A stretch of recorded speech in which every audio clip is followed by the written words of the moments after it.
Bom dia. Bom dia. Estão ouvindo?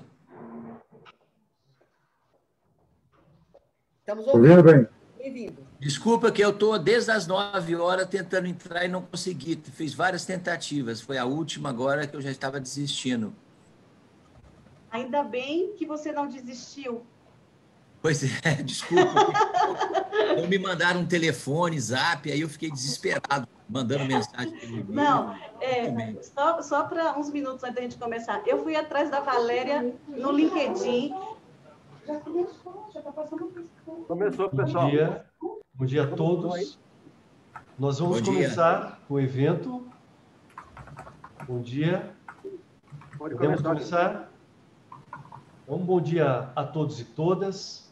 Bem-vindos à conferência virtual Centro-Oeste do SINPAF. Eu sou o Marcos Vinícius Vidal, sou presidente nacional do SINPAF. O SINPAF é o Sindicato Nacional dos Trabalhadores em Pesquisa e Desenvolvimento Agropecuário. Ele representa os trabalhadores e trabalhadoras da Embrapa, da Codevasf, da Pesagro, da Empaer, da Emparne e os distritos irrigados. A nossa base tem cerca de 7.000 filiados e filiadas e nós estamos espalhados no Brasil em 52 seções sindicais. O objetivo desse evento, a conferência virtual Centro-Oeste, é discutir a importância da pesquisa agropecuária e da ciência e tecnologia pública para o país e o papel de uma Embrapa pública, democrática e inclusiva nessa construção. Eu quero agradecer a todos e todas os palestrantes que aqui nos honram com a sua presença nesta conferência. Boa conferência a todos e todas.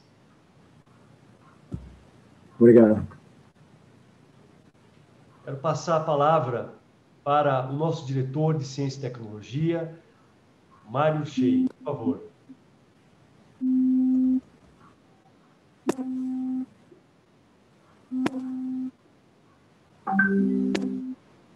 Mário, passo a palavra a você, Mário, por favor. Está nos ouvindo?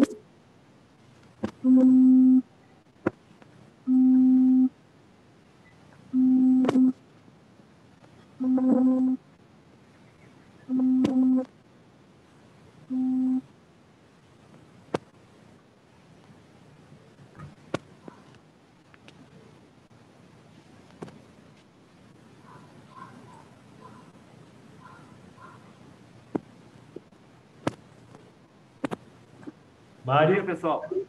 Bom dia. Ocorreu um probleminha aqui, mas já estamos aí a postos. Bom dia, então, a todas e todos. Estão me ouvindo bem? Ouvindo bem. Então, bom dia mais uma vez a todas e todos. Estão acompanhando essa conferência virtual Centro-Oeste do SINPAF, ao vivo aí pela internet. Bom dia, companheiro Vinícius, presidente do nosso Sindicato Nacional. Bom dia, companheira Suênia, moderadora dessa mesa. E bom dia aos nossos convidados e palestrantes, e o Zé Moreira, presidente da SBPC, o Ricardo Neder, professor da UNB, a Valéria Buriti, da Cian Brasil, aos quais antecipadamente agradecemos por aceitar o nosso convite e contribuir com esse importante debate. As conferências virtuais do SINPAF, organizadas sob a coordenação da Diretoria de Ciência e Tecnologia, elas se inserem numa campanha mais ampla em defesa da Embrapa pública, democrática e inclusiva, num contexto extremamente grave de destruição das empresas públicas do nosso país por parte do governo federal. A campanha tem um conjunto de ações e várias frentes junto à sociedade civil, outros sindicatos, movimentos sociais, parlamentares, comunidade científica, personalidades, professores, artistas, a categoria nossa, evidentemente, dentre outros segmentos. Importante destacar que, além de lutar pela recomposição do orçamento desfigurado da Embrapa, o SINPAF está também discutindo o verdadeiro papel da ciência e tecnologia e da pesquisa agropecuária pública para um país menos desigual, mais democrático, mais includente e com melhor distribuição de renda e riqueza. E esse processo e essa frente de luta estão sendo resgatados pela atual diretoria nacional do Simpaf, o que, infelizmente, tinha sido esquecido por gestões anteriores. Com relação às conferências virtuais, teremos uma em cada região do país e fecharemos com a Conferência Nacional, que acontecerá no dia 24 de novembro próximo. Lembrando que já tivemos a Conferência Norte, dia 8 passado, hoje é a Conferência Centro-Oeste e a próxima será a Conferência Sudeste, que acontecerá na semana que vem, no dia 5 de novembro. Nesse momento, então, gostaria de chamar a companheira Suênia Almeida, pesquisadora da Embrapa Cerrados e moderadora desta mesa, que explicará a dinâmica do debate e coordenará a condução do mesmo no período da manhã. Desejo excelente conferência a todas e todos. Bom dia, pessoal. Muito feliz de estar aqui na coordenação dessa mesa, com 3 pesquisadores e ativistas importantes do nosso país, e vamos discutir a ciência e tecnologia na construção de um país menos desigual e mais democrático em tempos de pandemia. Nós temos 3 debatedores. O primeiro é o professor Ideu de Castro, né? Ele é doutor em Física pela Universidade Federal do Rio de Janeiro, é professor do Instituto de Física e do Programa de Pós-Graduação em História das Ciências, Ensino de Física e História da Física na Federal do Rio de Janeiro, e também no mestrado em Divulgação Científica. Ele coordenou a Semana Nacional de Ciência e Tecnologia no período de 2004 a 2012 e atualmente é o presidente da Sociedade Brasileira para o Progresso da Ciência, a SBPC. Para todos, eu vou apresentar conforme a mesa vai se desenvolvendo. Nós temos ainda o professor Ricardo Neder, que é da UNB, e a Valéria Torres, que é de uma organização chamada Organização pelo Direito Humano à Alimentação e à Nutrição Adequada. Então, cada palestrante terá 20 minutos de intervenção, né, discutindo, apresentando a sua argumentação, e nós, todos, o público presente, né, aqui através do Facebook, vai fazer as suas questões. Utilizem o chat para fazer os questionamentos, porque nós temos uma grande equipe trabalhando aqui nos bastidores para acolher os nossos questionamentos. Então, professor Ideu, o senhor está com a palavra e boa sorte aí no nosso debate. Obrigada. Bom dia a todos e a todas. Eu queria agradecer muito o convite do Simpaf para estar participando desse debate. Agradecer aí a todos vocês, a Valéria, o Ricardo Neder, eu já conheço de outras atividades anteriores, né, Ricardo? E a Suênia por coordenar. Agradecer muito o Simpaf por essa possibilidade e a importância de discutir esses temas. Eu vou fazer uma apresentação com algumas informações sobre o quadro da ciência brasileira, porque eu acho que é importante a gente compartilhar, ao mesmo tempo que a gente discute os grandes desafios, as estratégias e as metas gerais, é importante a gente entender também o momento muito difícil que a gente está vivendo. Então, eu sou presidente, como foi dito, da SBPC, que é a Sociedade Brasileira para o Progresso da Ciência, que é uma entidade, desde já tem mais de 70 anos, sempre lutando pela educação, pela ciência e tecnologia, pela democracia, pelo meio ambiente, pela melhoria das condições de vida dos brasileiros, pela redução das desigualdades, etc. Então, a SBPC já tem uma história e ela representa aí milhares de associados pelo Brasil e também 156 sociedades científicas de todas as áreas do conhecimento que estão afiliadas a ela. E nós estamos agora fazendo um movimento grande junto ao Congresso Nacional em relação ao orçamento para o próximo ano para a área de ciência e tecnologia, que vocês sabem que está numa situação crítica. Então, eu vou fazer uma apresentação um pouco mais ampla, e aí eu queria pedir a Suênia, por favor, quando faltar 3 minutos para você me avisar. Pode ser, Suênia? Porque a gente, como professor, vai embora e está acostumado a falar muito, a gente tem de se conhecer para os colegas e também para o debate. Então, eu vou compartilhar aqui uma tela em que eu vou colocar alguns gráficos com essas informações que eu acho que sintetiza mais do que, às vezes, palavras que a gente coloque. O pessoal devia me autorizar a compartilhar a tela, o pessoal da organização, porque eu ainda não estou com essa autorização. Pode ser?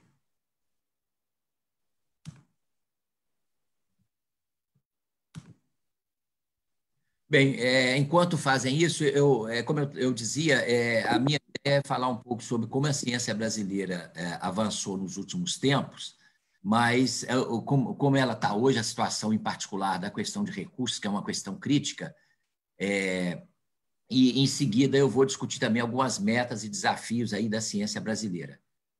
Eu vou tentar agora compartilhar de novo, agora eu vou conseguir.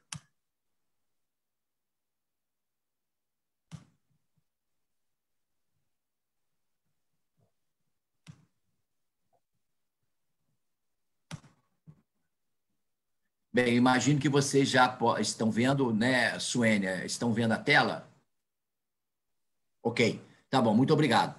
Bem, então, agradecer de novo o Simpaf, eu vou passar alguns aspectos da ciência brasileira. Eu começo com essa imagem, que são caricaturas de cientistas brasileiros que representam a ciência brasileira ao longo do século XX e até um pouco atrás, né, e que foram cientistas importantes de várias áreas do conhecimento, só para dizer que a ciência brasileira tem história e tem tradição, né? Entre os participantes aí desse quadro de grandes cientistas brasileiros, infelizmente só temos 3 mulheres, a situação tem mudado, mas precisa mudar mais, mas entre elas está a Joana Dobereiner, né, que teve uma participação muito importante na pesquisa agrícola no Brasil, na pesquisa que possibilitou o Brasil, inclusive, dar uma mudança significativa, e a Embrapa teve um papel significativo nisso, junto com as universidades federais. Bem, aí tem cientistas de todas as áreas do conhecimento, também a participação de negros é muito pequena, né, em função de todo um quadro histórico de exclusão da ciência brasileira. Mas é importante a gente recordar que entre cientistas sociais, engenheiros, médicos, físicos, biólogos e pesquisadores de várias áreas, a gente já tem uma tradição importante no Brasil, né? Isso se reflete nas últimas décadas, particularmente, que a ciência brasileira cresceu significativamente. O Brasil hoje, por causa da pós-graduação, que deu um crescimento muito significativo nos últimos anos, está formando da ordem de 20 mil doutores e mais de 60 mil mestres por ano, o que é uma coisa importante, e a pós-graduação brasileira está espalhada pelo território nacional todo, embora com grandes ainda problemas de desigualdade, e certamente um desafio permanente é melhorar a qualidade dos cursos. Mas a pós-graduação brasileira é responsável por grande parte da formação do pessoal qualificado e também pelas pesquisas que são produzidas. O Brasil hoje, vocês podem ver no gráfico à esquerda, está em 14º lugar em termos de publicações no mundo, em número de publicações em revistas indexadas, e pode-se ver também lá no início que a China superou os Estados Unidos recentemente. Então, essa é uma novidade no campo da ciência internacional. Mas o Brasil cresceu bastante nas últimas décadas, mas certamente ocupa um lugar inferior ao que deveria.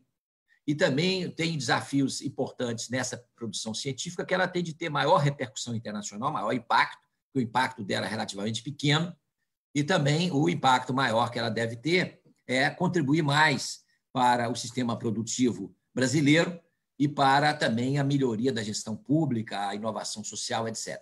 Mas isso foi conseguido por causa dos investimentos continuados, com todas as intermitências, o CNPq, a CAPES, a FINEP, as universidades, as fundações de amparo à pesquisa, são o pilar fundamental desse crescimento da ciência brasileira. Então, esse é um aspecto importante que a gente nunca pode deixar de lembrar, porque a gente está vivendo um momento difícil para essas agências, como eu vou mencionar em seguida. Bem, uma outra iniciativa importante da ciência brasileira, mais recente, veio de 2008, que é a criação dos Institutos Nacionais de Ciência e Tecnologia, que foram em torno de 250 aprovados, que são institutos virtuais, num certo sentido, mas que reúnem os grupos de pesquisa mais qualificados em várias áreas no país, e tem também uma inserção internacional bastante significativa. Então, esses INCTs, infelizmente, apenas da ordem de 100 estão sendo apoiados, e mesmo assim com cortes. Mas isso traduz também, é uma iniciativa importante, é um programa que deve ser valorizado na pesquisa básica brasileira, que é fundamental também para a inovação. Bem, frequentemente se diz que, nessas discussões que nós temos, que o investimento em ciência e tecnologia, às vezes a gente ouve isso nos corredores do Congresso Nacional, que o investimento em ciência e tecnologia não tem uma repercussão tão significativa. Isso não é verdade, né? E aí o exemplo, obviamente, da agricultura tropical e da pesquisa agropecuária no Brasil, que vocês conhecem bem através da Embrapa, ela tem dado uma contribuição muito significativa para a economia brasileira, na recuperação aí na produção de grãos, por exemplo, em que faz que a exportação brasileira tem uma balança comercial bastante significativa, dependendo disso. E teve muita pesquisa por trás disso, né? Da Embrapa, das universidades públicas, de outros institutos. E o último relatório da Embrapa, inclusive de 2019, afirma que para cada real, ou calcula, estima, e para cada real empregado, investido, tem um retorno de R$12. Então, isso é um número extremamente significativo e que reforça um lema que a SBPC tem defendido há décadas, que é recurso para ciência e tecnologia é investimento e não é gasto. Um outro aspecto também, em outra área que tem uma repercussão muito grande na economia brasileira, é a produção de petróleo. O pré-sal, por exemplo, que é responsável hoje por mais de 50% da produção brasileira de óleo, de petróleo, ele veio, o pré-sal, esse programa, da iniciativa de cientistas, pesquisadores, técnicos, engenheiros da Petrobras, das universidades públicas, que localizaram as jazidas de petróleo e conseguem ter a tecnologia mais avançada do mundo para retirá-los em profundidades muito grandes. Então, isso tem uma repercussão para a economia brasileira muito grande. Evidentemente, eu poderia citar outros exemplos, como a Embraer, a Embraco, outras empresas que têm, inclusive, protagonismo internacional, que a ciência brasileira está na base delas. Certamente, outros aspectos de repercussão da ciência brasileira na área da saúde, o enfrentamento de epidemias, e nós estamos vivendo uma pandemia em que a ciência brasileira está fazendo um grande esforço de enfrentamento, a gente pode comentar um pouco à frente, mas esse enfrentamento, desde o início do século XX, foi decisiva a ciência e a tecnologia brasileira para a produção de vacina, para as metodologias de enfrentamento das doenças, o que fez com que a vida média dos brasileiros crescesse muito no último século. Então, essa é uma contribuição muito importante que o investimento em ciência e tecnologia já retornou para o país. Agora, a gente fala em economia, mas é importante a gente lembrar que não é só diretamente no sistema produtivo que a ciência impacta. Primeiro, ela tem um impacto na cultura. Então, é importante a gente valorizar a ciência pelo seu aspecto cultural também, e como ela pode ajudar a melhorar digamos assim, os indicadores sociais do país, a melhoria da qualidade de vida das pessoas, o que a gente chama também de inovação social, além da inovação tecnológica. Portanto, a pesquisa básica é essencial para ambas, e as ciências sociais e as ciências humanas também são um aspecto essencial na melhoria das condições de vida das pessoas. Não pode ser esquecido disso, como frequentemente acontece no Brasil.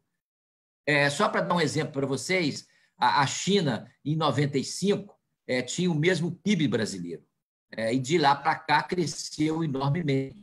Essa então é uma matéria da revista Science que mostra que esse crescimento exponencial da China, que hoje disputa com os Estados Unidos a hegemonia na economia e na ciência, aconteceu por causa do investimento muito continuado e pesado em ciência, tecnologia, inovação, universidades, apoio a pequenas e médias empresas, infraestrutura. Portanto, a China teve um programa ao longo de décadas de investimento pesado, e na ciência e tecnologia foi o instrumento central, e, portanto, teve um crescimento muito grande. Outros países também a gente poderia mostrar que tem mais ou menos esse mesmo tipo de comportamento. Eu queria mencionar também algumas dificuldades que estão sempre presentes na questão da ciência e talvez alguns desafios que a gente tem pela frente. Eu vou mencionar mais os desafios um pouco à frente, mas eu vou destacar alguns deles e vou, na minha parte final da minha apresentação, vou discutir mais a situação atual do recurso para a ciência no Brasil. Então, um aspecto importante que a gente tem, um desafio grande, permanente no Brasil, é que, apesar da ciência brasileira ter melhorado bastante, o impacto disso e a inovação tecnológica no Brasil ainda está numa posição muito baixa se comparado internacionalmente. O índice global de inovação do Brasil está em 62º lugar, numa posição muito ruim. Portanto, o Brasil tem um enorme desafio, melhorar muito a sua inovação, fazer com que a ciência produzida tenha uma repercussão na produção. Isso está conectado, evidentemente, não depende só das universidades, depende de políticas públicas para estimular o investimento privado e também de uma mudança de mentalidade, do empresariado brasileiro, que tem que ter mais ousadia de apostar na ciência e na tecnologia. O Brasil está investindo pouco, relativamente, do seu PIB em ciência e tecnologia, da ordem de 1,2%, e, como eu mencionei, o investimento privado é muito abaixo do que comparativamente com outros países. Então, enquanto outros países estão investindo a ordem de 3%, a China está chegando lá, a Alemanha, Estados Unidos, a Coreia e o Japão estão acima disso, e o Israel, o Brasil está ainda patinando na ordem de 1% de investimento do PIB em ciência e tecnologia, o que é muito baixo. Então, esse é um grande desafio que a gente certamente tem de alterar aí nos próximos anos. Um outro desafio grande que o Brasil tem a gente tem uma tradição burocrática muito pesada, e nós fizemos um esforço, a SBPC e muitas entidades, para criar um marco legal, para desburocratizar um pouco mais a ciência e a tecnologia, e vocês sabem que burocracia excessiva é contrária à inovação, né? Atrasa e, portanto, prejudica enormemente o sistema, e foi estabelecido esse marco legal depois de 10 anos de luta da comunidade científica, mas ainda tem um desafio grande de resistências fortes e dificuldades de implantação desse marco legal, que também deve ser certamente aprimorado. Bem, aí eu vou passar para a minha fase final, que é mencionar como é que está a situação do investimento em ciência e tecnologia no Brasil atualmente. Nós temos aqui um investimento muito baixo e caindo nos últimos anos significativamente. Hoje, para o ano que vem, no programa de governo, no chamado PILOA, no projeto de lei orçamentária enviado ao Congresso, existe apenas destinado para ciência, tecnologia e inovação, para investimento no Ministério de Ciência, Tecnologia e Inovação, apenas 2,7 bilhões de reais que estão destinados. Isso significa menos de 1/3 do que tínhamos 10 anos atrás. Então, isso é uma tragédia. E como esse recurso só abaixa, por causa da chamada lei do teto, ele não pode ser recuperado, significa que, se essa modificação da Constituição brasileira não for revertida, esse patamar lá embaixo de recursos para ciência e tecnologia vai continuar até 2036, para vocês terem ideia. Isso certamente será catastrófico para o país. Então, nós temos apontado isso, lutado contra isso, mas não temos conseguido reverter nem a posição de governo, nem a posição do Congresso Nacional em relação a isso, a menos de certas compensações menores. Bem, o CNPq, que é uma agência fundamental para apoio à ciência e tecnologia, o CNPq está aí com muito baixo de... Desculpa que às vezes entra alguma coisa no meu computador aqui. Está com valor decaindo bastante também nos últimos anos, e para o ano que vem nós temos um problema sério, porque o recurso do CNPq, além de estar muito baixo, o fomento está extremamente reduzido para 22 bilhões, o que é absolutamente desprezível em termos de CNPq, e tem uma redução também no valor das bolsas, no recurso para as bolsas, de 10%.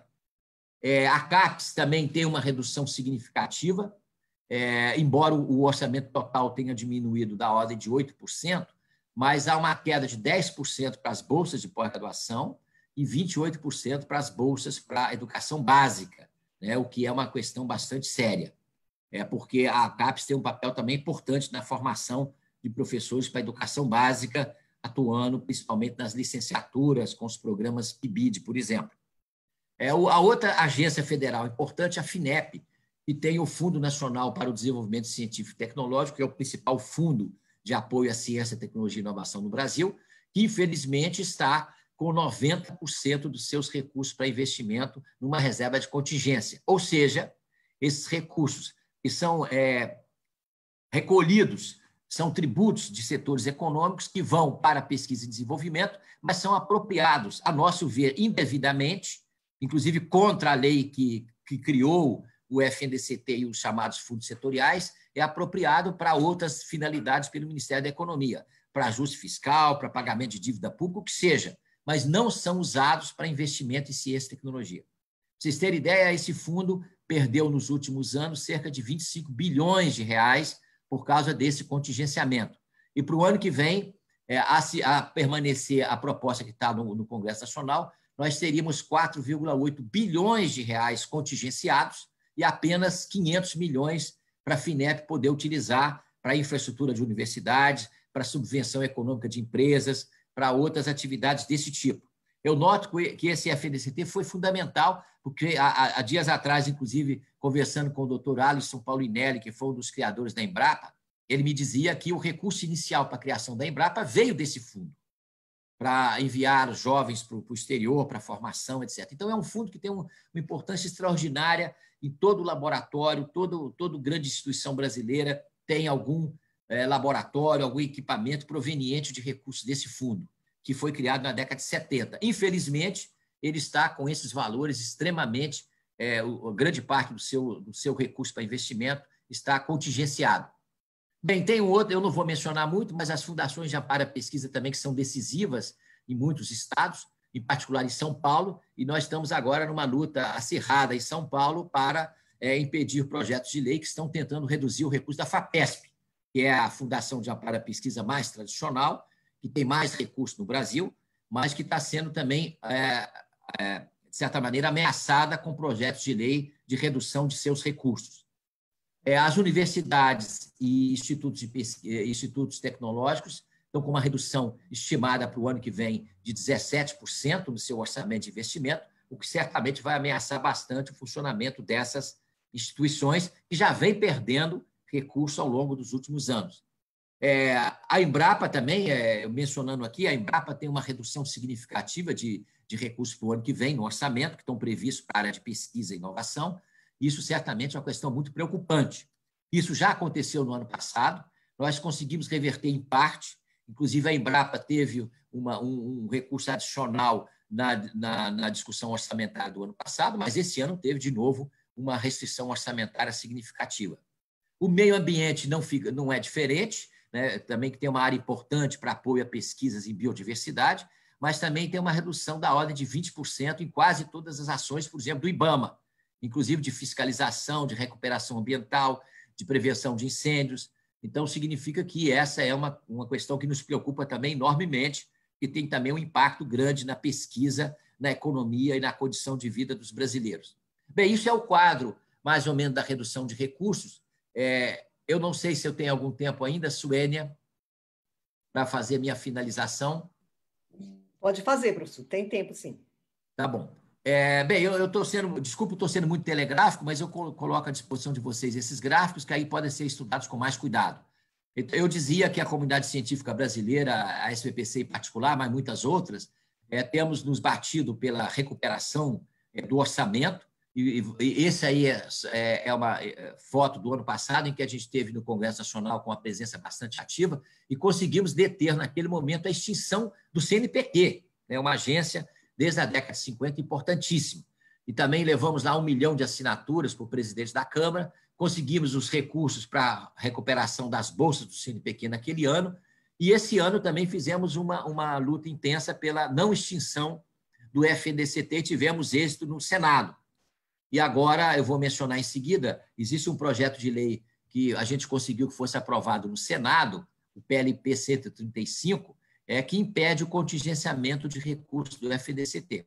Ele deve ser votado na Câmara, estamos fazendo esforço grande para isso proximamente, para impedir aquele absurdo que é o contingenciamento dos recursos destinados à ciência e tecnologia, que já são parcos. Com o contingenciamento, aí eles ficam ainda muito mais reduzidos.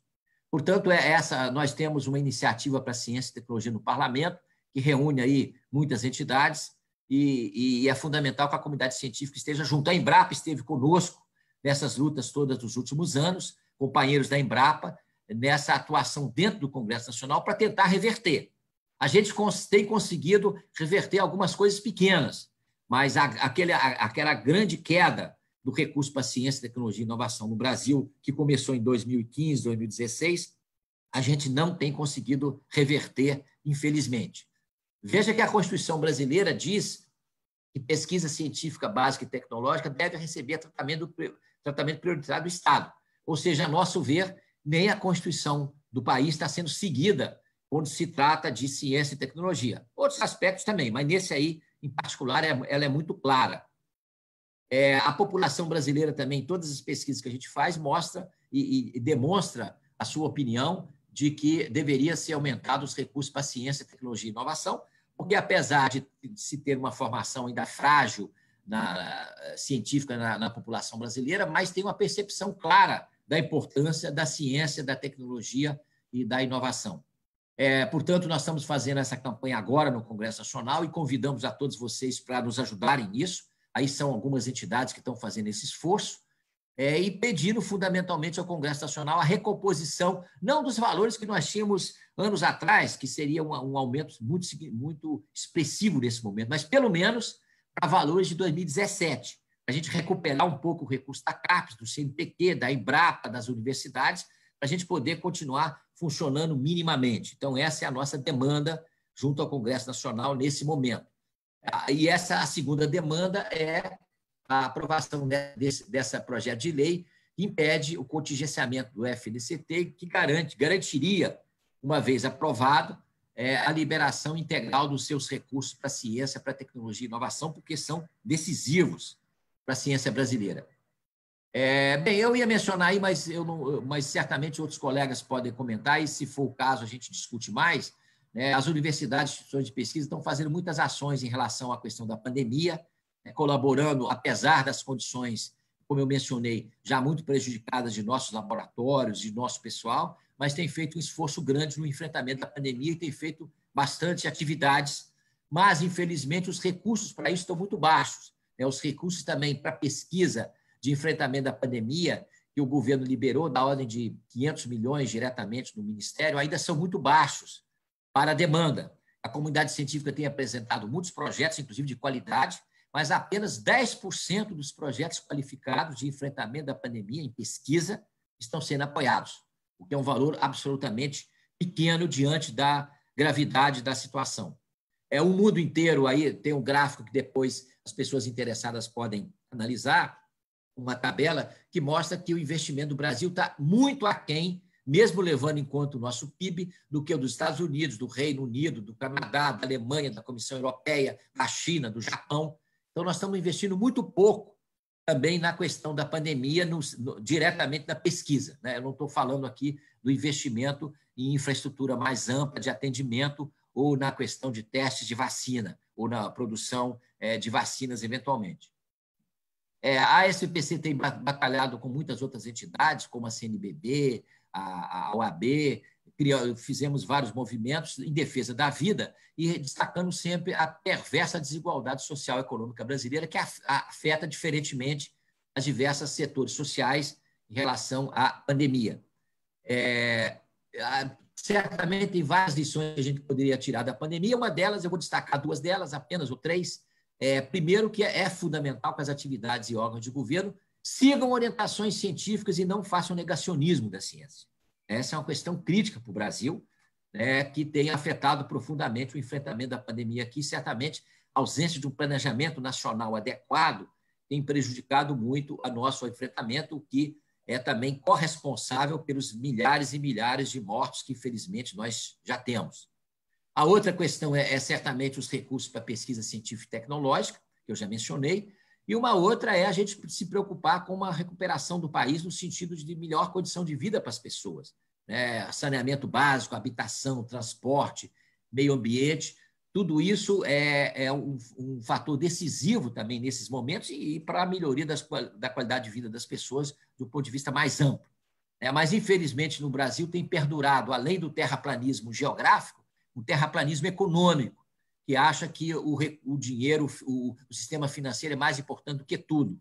Então, isso tem afetado muito os recursos para as áreas sociais e para o enfrentamento desse quadro, essa grave crise sanitária que a gente está vivendo, mas que é também social e econômica. Portanto, temos muitos desafios.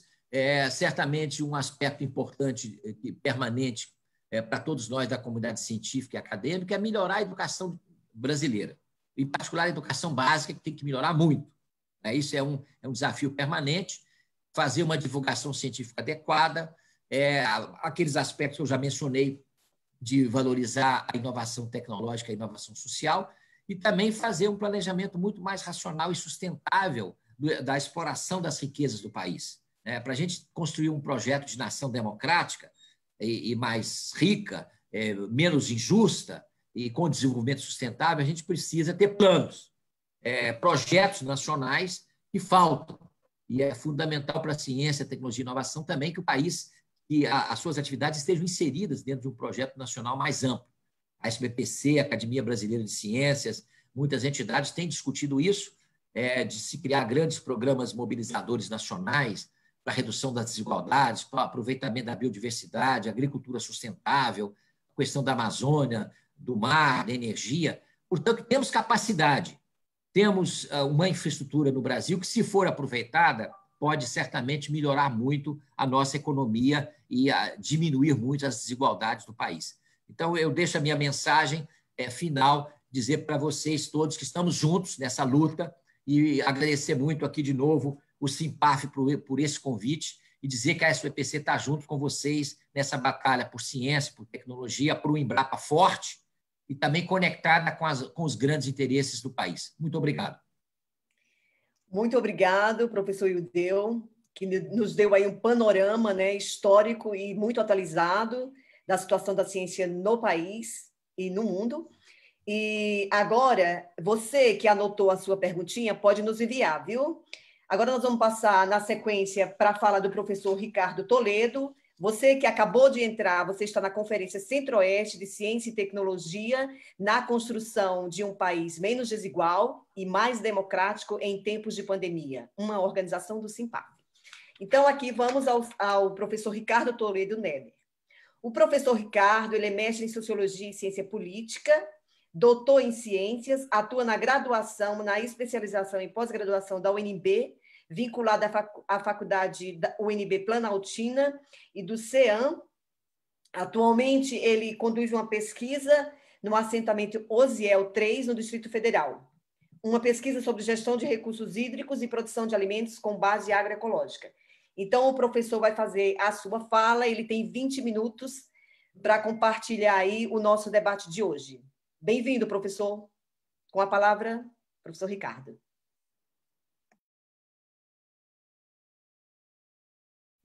Acione o seu som, professor, está desligado. Olá, bom dia a todos. Muito bom estar com vocês. Agradeço o convite. É uma honra estar com a Simpaf.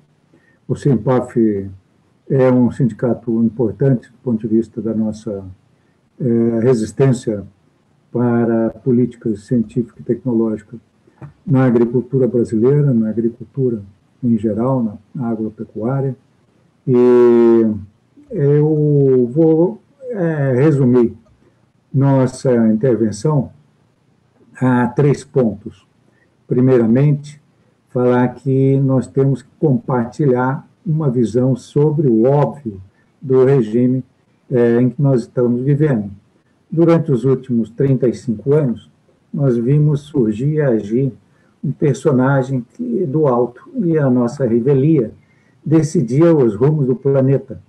Esse personagem foi batizado pelos meios de comunicação de massa, pelos economistas de direita, como o nome de mercado, dotados de onisciência e onipotência. Obviamente que tal mercado tem a extraordinária capacidade de autorregulação, né? Supostamente racional, sabe sempre de antemão os rumos corretos e necessários do capitalismo.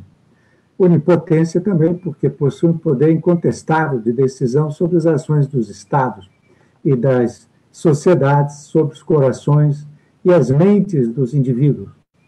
Contra toda esta divindade fetichista, o mercado tem reações psicológicas.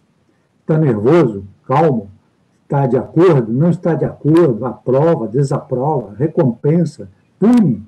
Em suma, seu estado de espírito repercute nas políticas do planeta e na vida cotidiana dos cidadãos. O mercado, como sabemos, é o apelido do capitalismo neoliberal. Ora, algo curioso vem acontecendo, entretanto, nas últimas semanas, meses, com a expansão do coronavírus, a pandemia do Covid-19. Nos meios de comunicação, nos debates políticos, nas falas dos governantes e nas redes sociais, a palavra mercado desapareceu, como por um golpe de mágica. Jornalistas, políticos, governantes, cidadãos passaram a empregar 2 palavras que haviam sido banidas do vocabulário: economia e Estado. Ora, como consequência, de repente, não mais que de repente, o vocabulário da social-democracia, controle estatal da economia e políticas sociais é retomado. Exemplificamos com o caso do Brasil. Sem a menor vergonha na cara, agora é feito o elogio do Bolsa Família. Não era aquele programa assistencialista para preguiçosos? Se lembram? Do SUS, aquele que Mandetta desativou quase por completo? Lembram-se? E muitos apregou ainda a necessidade da renda básica ou renda mínima, sem que o Eduardo Suplicy seja mencionado uma única vez, nem entrevistado pela imprensa, como o campeão incansável dessa ideia. Ora, o empresário de si mesmo, os trabalhadores informais, os desempregados, os moradores de favelas e de rua passaram a receber uma nova designação, vulneráveis, como se sua vulnerabilidade tivesse surgido por conta do Covid-19 e não da aliança entre o mercado e o governo neoliberal. É espantoso, portanto, o descaramento do uso da palavra solidariedade por aqueles que controlam ideologicamente a mídia política e que até o ano passado se empenhavam do elogio e restrita competição e a meritocracia. Além disso, com igual descaramento, o governo federal exige que os cientistas das universidades públicas e dos centros de pesquisa públicos no Brasil tragam rapidamente soluções para aquilo que deixou de ser histeria para ser considerado pandemia, sem que se diga que não houve investimento algum nas pesquisas públicas. Lembram-se de Bolsonaro afirmando que pesquisa só é feita em universidades privadas e Weintraub cortando as bolsas de pesquisa do CNPq e da CAPES? Ora, exemplos não nos faltam se lembrarmos tudo o que foi feito e dito, encaminhado como execução desde o golpe contra o governo Dilma e a prisão de Lula. Em suma, a referência à mudança de vocabulário e a relação com as políticas sociais é feita aqui no sentido de que é preciso resgatarmos e unificarmos, por meio dos partidos de oposição, lutas e manifestações de movimentos sociais e populares com as universidades e os institutos públicos de pesquisa para barrar isso desde o governo Temer, tem se espalhado como reações fragmentadas, esporádicas e, sobretudo, criminalizadas. Insistem na figura em chamar de vulneráveis porque, a despeito da ideologia neoliberal sobre a nova classe média brasileira, são eles que constituem, na verdade, a nova classe trabalhadora brasileira, fragmentada, isolada, carecendo de organizações de proteção, desprovida de uma visão social e política que lhe dê um lugar na luta democrática e socialista. Este resgate das lutas e esta unificação de classe poderão agora encontrar eco na sociedade brasileira em sua rejeição a Bolsonaro. Segundo ponto, como é que se insere isso no contexto da política de ciência e tecnologia? Nós estamos no contexto de uma live organizada pelo movimento sindical, o SIMPAF, que nos leva a considerar a importância da força de trabalho nos institutos públicos das carreiras de ciência e tecnologia. Os institutos públicos de pesquisa, seus órgãos gestores e financiadores, como foi dito pelo colega da SPPC, encontram-se debilitados pelos cortes orçamentários nos últimos anos e, a partir de 2017 até hoje, o que restou tem sido contingenciado, em média, de 44% a 90% do orçamento de CIT. A realidade negativa, como destacou o colega, não é, entretanto, ainda o pior das situações. Temos décadas de ausência de investimentos e a inviabilidade financeira de uma política de investimentos regulares para o setor que corroem a força de trabalho, produzindo um quadro de pessoal envelhecido e próximo da aposentadoria, fragilizados como estão as instituições de pesquisa pública no Brasil. Elas não resistirão à redução orçamentária que vem se agravando desde 2008 e agora estão literalmente paralisados. junto com as medidas sanitárias da pandemia, com as restrições da emenda constitucional 95, que está representando, que foi chamado de a emenda da morte, pois, ao cortar os investimentos produtivos e de custeio das grandes obras públicas, de cadeias relevantes de produção e serviços, deixou de puxar ou de representar um estímulo ao fomento para o encaixe dos pesquisadores e da pesquisa na sociedade. A forma de reverter essa situação passa, obviamente, por ações proativas de coalizão de sujeitos, forças dos sujeitos da ação sindical, das centrais sindicais, que deveremos apoiar e nos concentrar prioritariamente, a meu ver, para manter no planejamento, no horizonte planejamento das nossas instituições de pesquisa e universidades, a força ou a tentativa de um planejamento para revitalizarmos com apoio financeiro oportuno futuramente. Em segundo lugar, nós necessitamos de projetos mobilizadores compatíveis com vocações e missões de cada instituição, voltados justamente para as demandas sociais do país. Não podemos parar de elaborar projetos e programas capazes de dimensionar e atualizar os dados sobre a força de trabalho de cada instituição de pesquisa e das dotações orçamentárias necessárias para apoiar projetos mobilizadores. Por fim, uma análise de conjuntura, que cabe bem para o SIMPAF e a sua interlocução com a CUT. A meu ver, é particularmente preocupante e significativa que a análise sobre a luta do grupo bolsonarista contra governadores que serão responsabilizados pelo péssimo desempenho da economia, ou, sobretudo, sua análise do papel de ministros que não agiram conforme o discurso técnico, aparentemente oposto ao discurso psicótico de um Bolsonaro. Portanto, uma proposta para discussão em algumas pesquisas realizadas, mencionadas por articulistas do movimento das universidades, movimento social e pela mídia alternativa, indicam que no Brasil os mais penalizados pelos efeitos do Covid, tanto do ponto de vista da saúde quanto da subsistência, são exatamente os eleitores dos partidos de oposição, particularmente os de esquerda.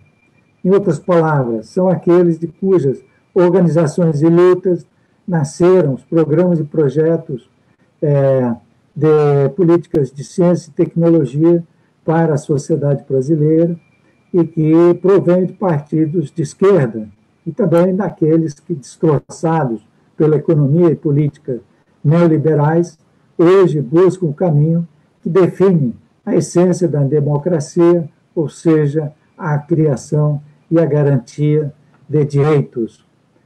Colegas, muito obrigado, era o que eu tinha a dizer.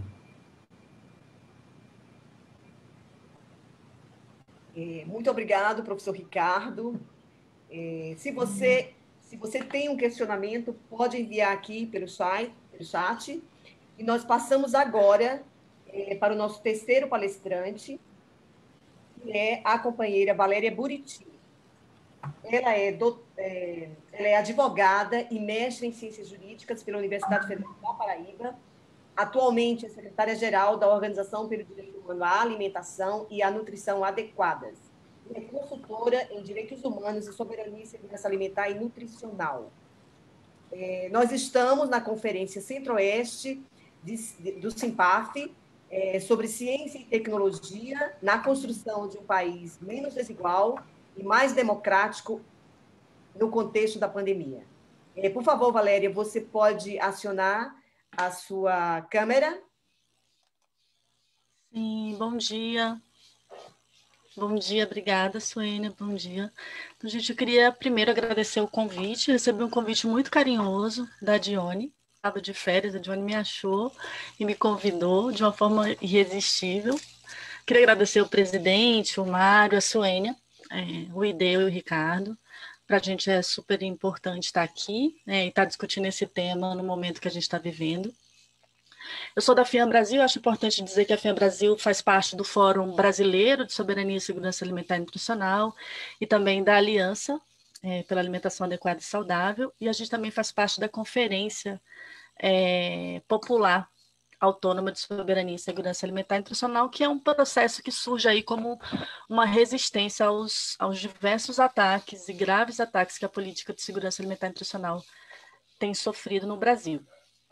O que eu combinei com a Dione foi falar um pouco sobre como que a gente vê o direito humano à alimentação, quais são os riscos os riscos, os obstáculos, os desafios para a garantia desse direito nesse momento aqui, como que a pandemia dialoga com esses riscos, agravando esses riscos, e um olhar sobre como a gente acha que é possível fazer para a gente, nesse momento que a gente está vivendo, garantir o direito humano à alimentação. Eu espero que isso possa ajudar as pessoas que fazem pesquisas a fazer as conexões com esse tema de direitos humanos que para a gente é tão caro, né? Então, começo falando um pouco sobre o que é o direito humano à alimentação e nutrição adequada. Acho que tem aproximações diferentes em relação a esse tema, mas a gente defende, né, com base nessa teoria de direitos humanos, nos diferentes tratados que dispõem sobre direitos humanos, que o direito à alimentação ele tem duas dimensões. Uma é o direito que todo mundo tem de não sofrer fome, e uma outra é mais do que não sofrer fome, é o direito que a gente tem de se alimentar para ter saúde, para ter força, para a gente ser feliz, para a gente poder ser um ser humano e viver todo o nosso potencial de vida. Então, essas são as dimensões do direito à alimentação. A gente trabalha muito com a ideia de processo alimentar, na gente FIAM, que é entendido como um processo cíclico, né, composto por diferentes elos e dimensões, que não são necessariamente lineares, como, por exemplo, a obtenção de alimentos. Isso não se esgota só na produção, a gente também está falando de caça, pesca, coleta, compra, a troca de alimentos, o processamento de alimentos, a provisão de alimentos, que inclui espaços aí, as formas pelo quais os alimentos são organizados, transportados, armazenados, o consumo e o que a gente chama de uso biológico dos alimentos, né? Você se nutrir. O professor Flávio Valente tem uma frase muito bonita que fala que a gente, de fato, consegue exercer esse direito quando a gente come e a alimentação se transforma em gente, né? E todas essas etapas do processo alimentar, eles são importantes para a garantia do direito humano à alimentação. Por isso, quando a gente fala de direito à alimentação, temas como território, terra, sementes, água, renda, acesso à renda, acesso a serviços de saúde, são temas muito importantes e que mantêm uma estreita relação com o tema do direito humano à alimentação adequada. Eu fiquei muito feliz com as falas também que me antecederam, porque acaba tendo uma conexão muito forte, né? Então, como que a gente vê hoje, quais são as grandes causas que geram violações ao direito humano à alimentação adequada? Né? Como que a gente está lendo esse momento que a gente está vivendo? Há muito, ainda em 1930, por aí, o Josué de Castro já afirmava que para a gente se libertar da fome é necessário compreender que não há um remédio específico contra a fome, não tem uma panaceia que a gente possa curar esse mal, né? Os debates nesse campo eles estão relacionados com o modelo de desenvolvimento, com as prioridades políticas dos governos, da nossa sociedade. E ele demonstrou através de toda a sua obra que a fome é um fenômeno complexo, né? E as causas não se restringem à disponibilidade de nutrientes, mas elas estão intrinsecamente ligadas às desigualdades sociais. E, tendo em conta esse conceito de processo alimentar, a gente vê que as desigualdades podem afetar cada etapa desse processo, né? Se a gente quiser, de fato, garantir as duas dimensões do direito humano à alimentação, a gente tem que olhar de frente para o que gera desigualdade na nossa sociedade. O que a gente está vendo? A gente está num momento de capitalismo financeiro, um processo aceleradíssimo de concentração de renda e aumento da pobreza. É importante falar que renda é uma questão importante porque é através da renda que você compra o seu alimento, né? Então, é um aumento muito preocupante. A Oxfam, que é uma organização não governamental, ela tem um relatório de 2020 que ela fala que os 2.000 bilionários do mundo, eles possuem uma riqueza maior que 4,6 bilhões de pessoas, ou seja, 2.000 aí pessoas que estão com aproximadamente 60% da renda que é disponível para a população global. O Brasil é o segundo país do mundo com maior concentração de renda. 1% mais rico do Brasil concentra 28,3% da renda total do país. Os 10% mais pobres, que é um grupo aí majoritariamente integrado por negros e por mulheres, é um grupo que mais sofre que é mais afetado pela essa questão do empobrecimento. Então, quando a gente fala de concentração de renda, a gente está falando, antes de tudo, de concentração de poder. Essa concentração de poder também se dá nessa lógica de sistemas alimentares, né?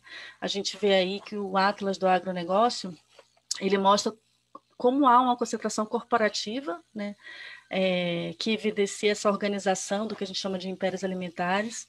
50 fabricantes de alimentos controlam aí 50% do mercado global, e no Brasil é um dos países onde essa concentração ela é mais visível, ela é mais evidente, né? 60% a 70% das compras de uma família são produzidas por 10 grandes empresas aqui no Brasil. E o que a gente vê também que nos preocupa muito, os mecanismos que combatem a desigualdade, por exemplo, políticas sociais é uma forma concreta de você reduzir a desigualdade, né? Ou um sistema tributário que seja justo, que você consiga, de fato, tributar 1% mais rico e redistribuir essa renda para a população mais pobre, esses dois mecanismos estão completamente inefetivos ou eu diria que não existem no Brasil. O professor Ideu falou da emenda constitucional 95, que é a emenda que mudou a Constituição e congelou, né, os recursos que seriam destinados a políticas públicas e a políticas sociais, né? Isso teve um impacto tremendo nas políticas sociais, não só na pesquisa, política de segurança alimentar e nutricional, política de educação, política de saúde.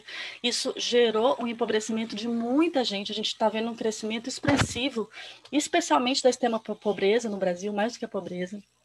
E isso tem uma relação direta com fome, portanto, com violação do direito humano à alimentação adequada. E o nosso sistema tributário, ele é bastante regressivo, né? Os 10% mais ricos da população, eles despendem cerca de 21% da sua renda com pagamento de tributos, enquanto os 10% mais pobres, apenas 32%. Então, os mecanismos de enfrentamento da desigualdade, eles são muito ineficazes no país, né? E algumas vezes acentuam. A emenda constitucional 95, ela tira dinheiro de política pública social voltada para uma população que precisa dessa política pública para entregar dinheiro na mão de banco. Então, é um mecanismo também de concentração de renda que afeta a vida de milhares, de milhões de pessoas, no caso do Brasil. A gente vê ainda um fortalecimento aí do neoliberalismo, e de crescimento assim de governos muito autoritários. Aqui no Brasil, uma das primeiras medidas do presidente Jair Bolsonaro foi a extinção do Conselho Nacional de Segurança Alimentar e Nutricional, que era um conselho que discutia, a partir, né, contando com a participação dos sujeitos de direito, o que a gente precisa fazer para garantir o direito humano à alimentação no Brasil. Então, esse foi a primeira medida provisória extinguiu esse conselho no Brasil, e o Brasil era uma referência para vários países do mundo na política de segurança alimentar e nutricional. E eu não ia falar muito disso, mas eu acho importante falar também, pelo que foi dito antes, o crescimento do neoliberalismo não só como uma política econômica, um modelo econômico, uma teoria, mas como uma forma, uma racionalidade, né? Os críticos do racionalismo têm batido muito nessa tecla, e a gente também, porque a gente acha que faz todo sentido denunciar como o neoliberalismo tem crescido como racionalidade. O que significa isso, né? É uma racionalidade que permite que a economia, essa economia que vai para 1% da população, garante a concentração de renda em 1% da população, ela permite que a economia prevaleça sobre a vida, prevaleça sobre direitos, né? É uma racionalidade que não está só presente no mercado, ela está presente no Estado, que é o gestor dessa lógica e das práticas que daí decorrem, que cada vez mais incorpora uma lógica de empresa, que nega a política que é fundamental para a gente discutir conflitos de forma democrática e pacífica. É um Estado que privatiza suas empresas, que privatiza e flexibiliza direitos também. Acho que as reformas trabalhistas, a reforma da Previdência denunciam muito essa lógica, né? E também é um Estado que tem pouquíssima capacidade de regulação de grandes empresas, que hoje que são atores que provocam graves violações de direitos e geram um grande impacto nos sistemas democráticos. Você vê o que aconteceu nas eleições dos Estados Unidos, nas nossas eleições, o inquérito da fake news, você vê como que as grandes empresas interferem não só em direitos, mas também na nossa democracia. Essa lógica não está presente também só, além de estar presente no mercado, no Estado, também está presente na sociedade. As pessoas cada vez mais se identificam como empresárias de si, e mesmo grupos que estão sofrendo violações históricas de direitos, né, compram às vezes esse argumento. A extrema-direita ela fez um uso das insatisfações geradas pelo próprio neoliberalismo a seu favor. E essa lógica da empresa como a única forma de organização. Então, todo mundo que não se inclui nessa lógica de empresa acaba sendo excluído, é o que a gente tem chamado também de necropolítica, né? Que são vidas descartáveis. A gente está falando aí do crescimento da população carcerária, muito, onde a gente vê a presença muito forte de pessoas negras, né? A gente está vendo o genocídio da juventude negra, é o que a gente tem chamado de necropolítica. E o que essa lógica tem a ver com sistemas alimentares, né? O que tem a ver com o tema que a gente está discutindo? Bem, a gente também tem advogado e defendido a tese de que há uma relação muito intrínseca entre ecossistemas que não estão funcionando bem, que são impactados pelos sistemas alimentares contemporâneos e o perfil de doenças e de formas de morrer da maioria das populações dos países do mundo, né? As doenças crônicas não transmissíveis, né, são aquelas que aparecem em primeiro lugar na mortalidade. Já não mais apenas dos países industrializados, como também aqui nos países do sul, onde cada vez mais os padrões de alimentação tradicionais são substituídos por padrões industrializados. Assim, aqui no Brasil, a gente perdeu muito a área de plantação de feijão, a área de plantação de arroz para plantar soja, né, para os fins que vocês conhecem mais e melhor do que eu.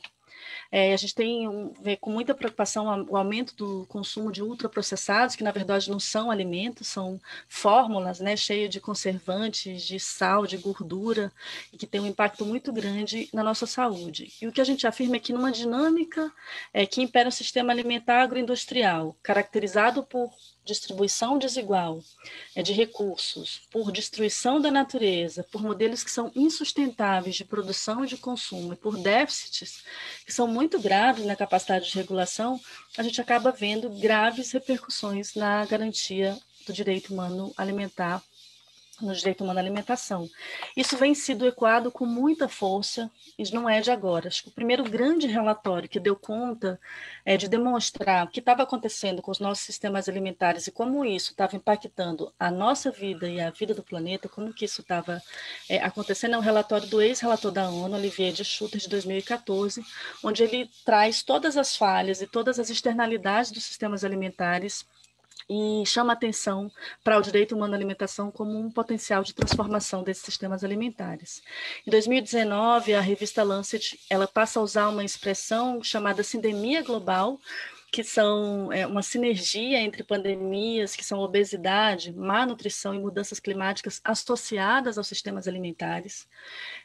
Ainda em 2019, também o relatório do painel intergovernamental sobre mudanças climáticas reforça essa mesma ideia, os problemas que a gente tem nos nossos sistemas alimentares. A FAO todo ano lança um relatório sobre a situação de segurança e insegurança alimentar no mundo, e nesse ano ela incluiu um foco especial na transformação dos sistemas alimentares, porque ela estima que 3 bilhões de pessoas não têm recursos para se alimentar de uma maneira saudável. Ao mesmo tempo, o relatório reconhece que os padrões alimentares levam a custos muito grandes, como, por exemplo, o impacto que tem no SUS das doenças crônicas não transmissíveis, né, o impacto no aquecimento global, na destruição da natureza. Então, embora ela não faça esse relatório não faça uma relação direta com causas estruturantes de violações de direitos, ela também tem esse foco importante nos sistemas alimentares. Então, qual é a visão que a gente tem falado que existe um certo consenso entre governos, pesquisadores, organizações? Os sistemas alimentares hoje, eles estão falhando nos seus propósitos de garantir uma alimentação que gere saúde, que gere vida, e ele apresenta graves externalidades, né? E por que eles estão falhando? Primeiro, porque não superou a fome. A gente tem dados recentes desse mesmo relatório da FAO sobre insegurança alimentar, que apenas em 4 anos o número de pessoas que sofrem de insegurança alimentar grave, a gente está falando, portanto, de fome, aumentou em mais de 27%. E esse relatório também prevê um adicional de 83 a 132 milhões de pessoas que podem passar fome apenas esse ano em razão da pandemia de Covid-19. A gente também tem, recentemente, o IBGE divulgou a pesquisa de orçamentos familiares e tem uma análise de segurança alimentar no Brasil, foi uma pesquisa feita entre 2017 e 2018.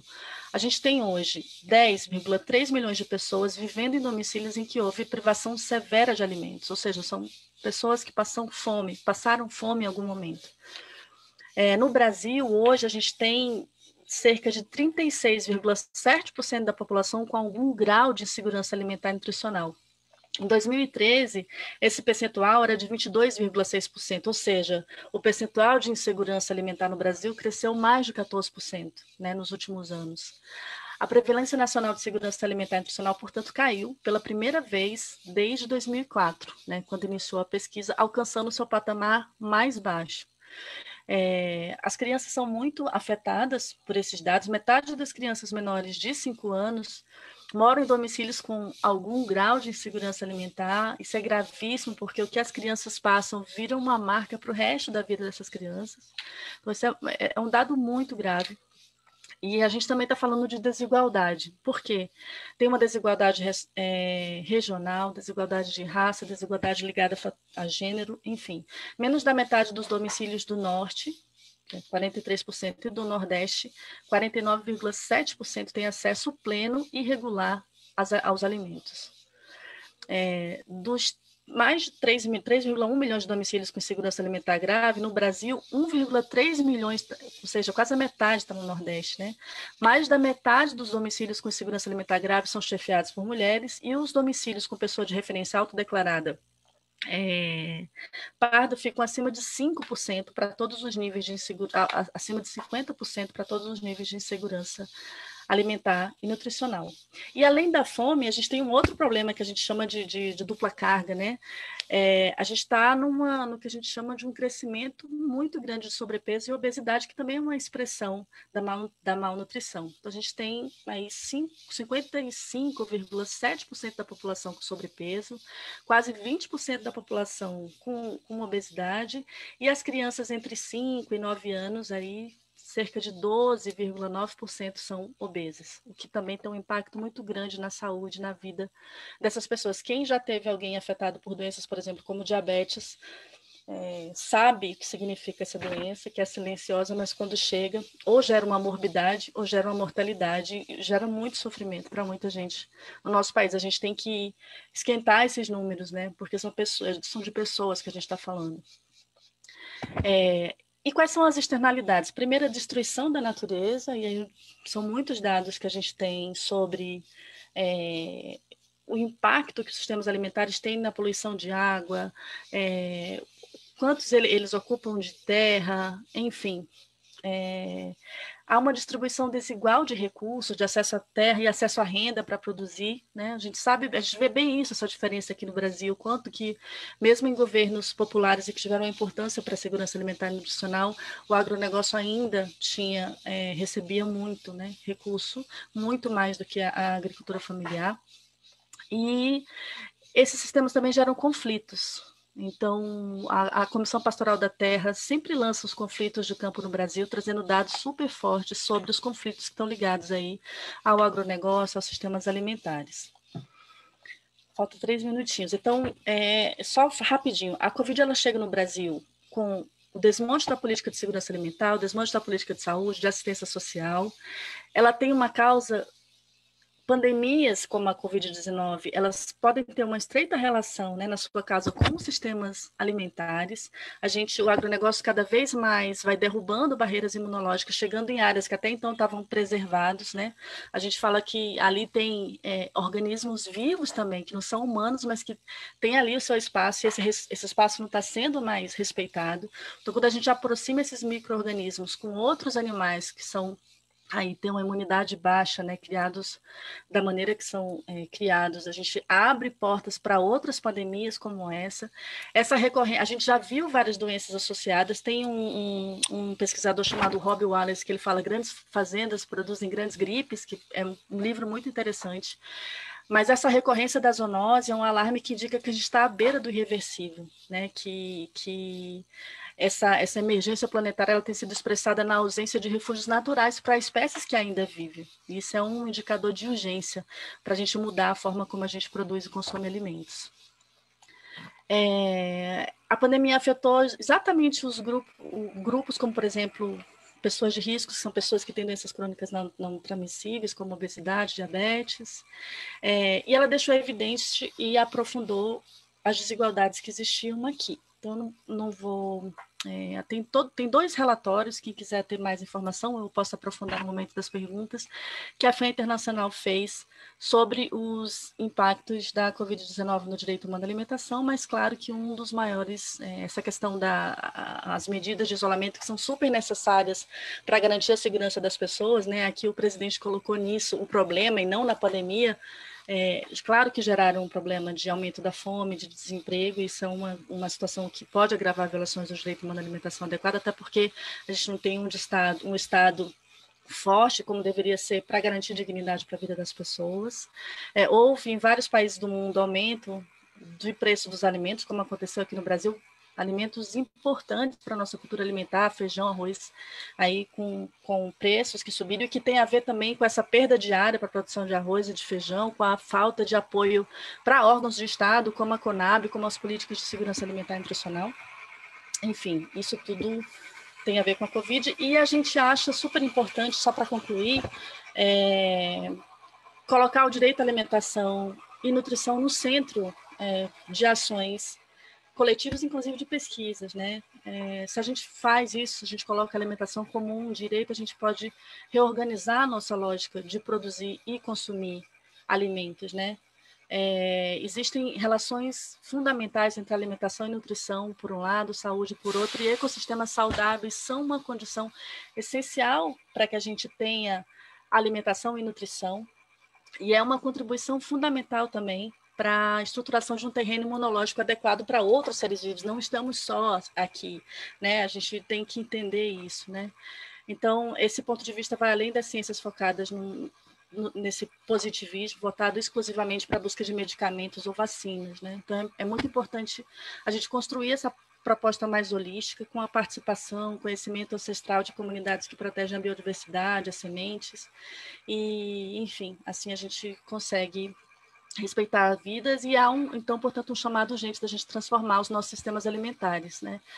E a agroecologia também é fundamental nesse papel. E eu acho que vocês que fazem e realizam pesquisas têm uma grande importância para a gente conseguir fazer essa transformação, né? É isso, mais uma vez eu agradeço muito, né, o convite. Acho que em tempos de mitos tão opressores, né, é muito importante a gente estar aqui discutindo como ciência e tecnologia podem construir um país menos desigual e mais democrático. Obrigada. Voltando aqui, agora nós chegamos ao momento dos questionamentos. Nós vamos ter 2 blocos de questões. O primeiro bloco vai direcionado aos 3 que contribuíram aqui. Muito obrigada, Valéria. Excelente a sua fala. Muito a ver com o cotidiano de quem trabalha com agricultores familiares, com os indígenas, com os quilombolas. E também nós temos isso na Embrapa, porque tem gente que acha que não tem, mas temos. Então, é o seguinte, gente, na Embrapa só não, hein? Em todos os institutos de pesquisas, as universidades, porque como a gente é da Embrapa, a gente fica sempre muito colada no nosso cotidiano. Nós temos 3 perguntas, e aí eu gostaria que os 3 respondessem. Atenção. São 3 companheiros da Embrapa que enviaram esses questionamentos. O primeiro vem da Selma Beltrão, que é a nossa representante no CONSAD. Legal, Selma, que você mandou, obrigado. Quais as consequências do desmonte da ciência e tecnologia para a segurança e a soberania alimentar do país? A Juliana Ribeira pergunta, tudo encadeado aí. Quais as ações que as instituições de PDII públicas devem fazer neste cenário? Acho até que o professor apontou algumas aí. Uma terceira questão vem do Vanderlene Lima. O desinvestimento na ciência e tecnologia pelo Estado brasileiro é um indicador da falta de política pública ou o desinteresse pelo desenvolvimento que justificaria dependência econômica, social e cultural, eu estou complementando, de outros países? Eu vou colocar o professor Ideu, que foi o último para falar, na sequência da nossa conversa, tá bom? Obrigado aí, gente, Suênia, pelas questões. você podia repetir a terceira, por favor? A terceira. Esse desinvestimento, que inclusive o senhor colocou muito bem aí, pelo Estado brasileiro, é um indicador da falta de política pública ou o desinteresse pelo desenvolvimento que justificaria a dependência econômica, social e cultural de outros países? Okay, pode começar, professor. Tá. Eu vou deixar a primeira da Selma, eu acho que para a Valéria, que tem muito mais expertise do que eu nessa questão, obviamente, da segurança alimentar. Aliás, uma belíssima exposição, Valéria, e tocou em pontos essenciais. Eu vou me limitar um pouco às outras duas para a gente ter até mais tempo de falar. Então, quais as ações que as instituições, e também eu junto aí as entidades da sociedade civil, como os sindicatos, as sociedades científicas, as universidades, as instituições de pesquisa devem fazer? O Ricardo levantou uma questão mais geral, como a Valéria também, e eu me pontuei um pouco na questão imediata do desmonte, no sentido da pesquisa científica e tecnológica do país está muito afetada. Eu acho que a gente tem que fazer as duas coisas, né? A gente tem que fazer uma luta cotidiana de resistência e de modificar isso, porque é uma questão de sobrevivência dos laboratórios. Os nossos jovens estão indo embora do país. Nós estamos sem bolsas, como já foi mencionado aqui, profundamente reduzidas. Nós temos uma desesperança muito grande dos jovens pesquisadores. Isso é uma coisa crítica para o país. Então, nós temos que fazer um movimento que as entidades têm tentado fazer, mas certamente poderia ser muito melhor e mais eficiente se tivesse uma participação mais intensa de todos os setores, inclusive da comunidade científica acadêmica, que tem que participar mais. É fundamental que os jovens se juntem nas suas entidades, nas suas organizações sindicais, nas associações estudantis, os pesquisadores nas associações docentes, nos sindicatos, nas suas entidades profissionais. Nós temos que fazer um grande movimento. Então, um deles é esse agora, junto ao governo e ao Congresso Nacional, para tentar reverter, pelo menos em parte, o orçamento para 2021, que é crítico. Quer dizer, tentar liberar os recursos do FNDCT, que é uma questão fundamental para nós, de sobrevivência dos laboratórios, a questão de recuperar recursos, por exemplo, de pesquisa na Embrapa, os recursos para o CNPq para fazer fomento, o nosso edital universal, que é fundamental para os jovens pesquisadores, as bolsas para licenciaturas, tudo isso da CAPES. Tudo isso é uma luta cotidiana nossa que a gente tem que fazer. Essa aí a gente não pode abrir mão, porque ela pode parecer miúda, mas ela é essencial para, inclusive, a sobrevivência desse sistema. E a outra é a questão mais geral, que vocês também tocaram, que é a gente brigar por um projeto de país diferente. Nós temos que lutar todo o tempo contra esse paradigma, aquilo que o Ricardo dizia, esse vocabulário que o mercado é a coisa predominante, é o Deus que está presente aí em tudo. Quer dizer, a gente tem de estar o tempo todo numa luta conceitual, cotidiana, de mostrar esse terraplanismo redutor ao qual nós somos reduzidos, e que a Valéria menciona muito bem também, e que as questões básicas das pessoas, a vida é mais importante do que a economia, a alimentação das pessoas saudável é mais importante do que o ajuste fiscal XYZ. Agora, isso a gente tem que mostrar que é possível.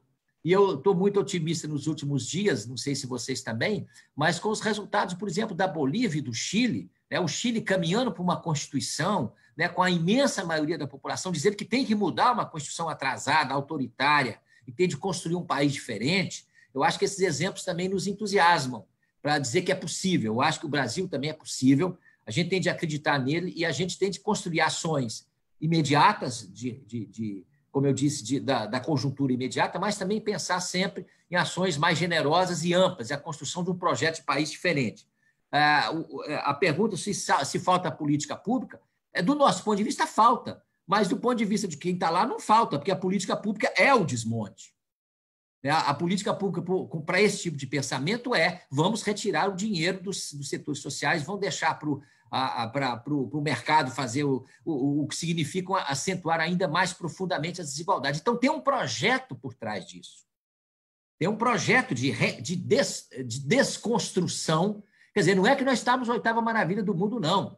Nós já vínhamos também de décadas e décadas do Brasil de desenvolvimento pequeno, os governos avançaram em alguns aspectos em políticas sociais, mas menos do que deveriam.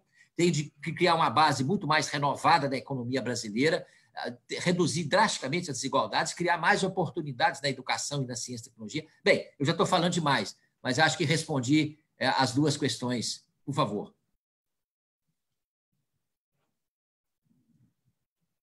Professor Ricardo.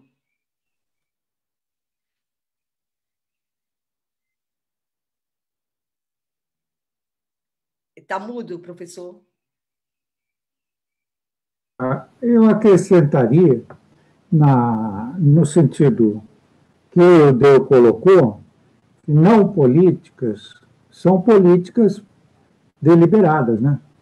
Então, esse governo ele tem a meta de realizar não políticas, que é uma forma de agir politicamente e que aparece como um suposto determinismo econômico, no qual a grande parte dos recursos que são destinados para o mercado financeiro provém exatamente dessas sobras de caixa, entre aspas, que eles retiram dos investimentos das políticas públicas. Se não ficou claro até agora, para a grande maioria da população, essa extorsão, esse contrabando, não é, que impede, a partir da emenda da morte, a realização de investimentos públicos, é porque nós precisamos trabalhar a consciência política e a formação dos cidadãos do dia a dia, para eles ligarem A com B e com C, né? Eu acho que, de fato, numa análise mais micro, que tem sido feita com uma paciência exemplar, você pode encontrar nos arquivos da Fundação Friedrich Ebert, os trabalhos do Luciano, o economista da Embrapa, que tem feito análise, Luciano Matos, que tem feito análise exatamente na linha da recuperação de cada um dos desmontes setoriais, subsetoriais das políticas de crédito agrícola, de ATER, assistência técnica, extensão técnica, do desmonte todo do segmento da agricultura, do agropecuário, que engloba 70% da produção de alimentos no país, justamente para jogar essa produção nos braços do mercado, dos mercados atacadistas e dos mercados do agronegócio, submetidos a regras de negociação da comida como moeda, de troca entre os grandes grupos corporativos e os grupos capitalistas no Brasil. Esse quadro que a colega Valéria Buriti acabou de apresentar e que também é a plataforma de luta da FIAM e de outros, como um grande grupo aí nacional chamado Baquetaço, que reunindo os colegas da soberania alimentar no Brasil, pode dar o quadro exatamente da política intencionada por esse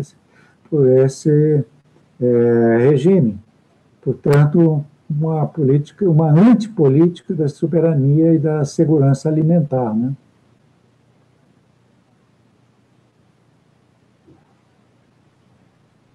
Beleza?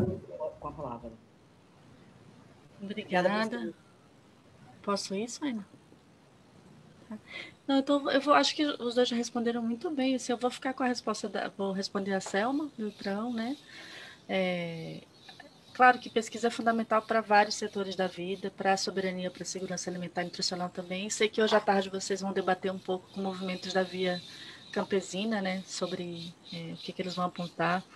A gente está vendo o impacto que os sistemas alimentares têm sobre a saúde, sobre o meio ambiente, toda pesquisa que possa evidenciar esses impactos, os riscos e reverter é super importante para a segurança alimentar e nutricional, para as nossas vidas. Todas as pesquisas são super importantes para as diferentes etapas do processo alimentar. Então, claro, quando você corta pesquisa, você vai impactar, sim, uma possibilidade de você efetivamente garantir políticas de segurança alimentar e nutricional que são importantes. E também eu acho que a lógica que está por trás disso é muito perversa, né? Quando você abre mão da pesquisa e faz outras apostas que são apostas assassinas, né? É uma lógica muito perversa que está por trás disso. Então, sim, a gente acha que acaba tendo um impacto na política de segurança alimentar, todo esse quadro de desmonte que foi aí mostrado pelo professor Ideu. Obrigada. Agora nós vamos para o segundo bloco de perguntas que chegaram até aqui. E é o seguinte, nós estamos com 11h26 minutos, né? 11 horas e 26 minutos. Agora as questões serão direcionadas a cada um dos nossos interlocutores. Quero agradecer aí as respostas de vocês. Então, eu vou direcionar a pergunta, neste momento, para o professor. Vamos fazer diferente, né? Vamos intercalar aí.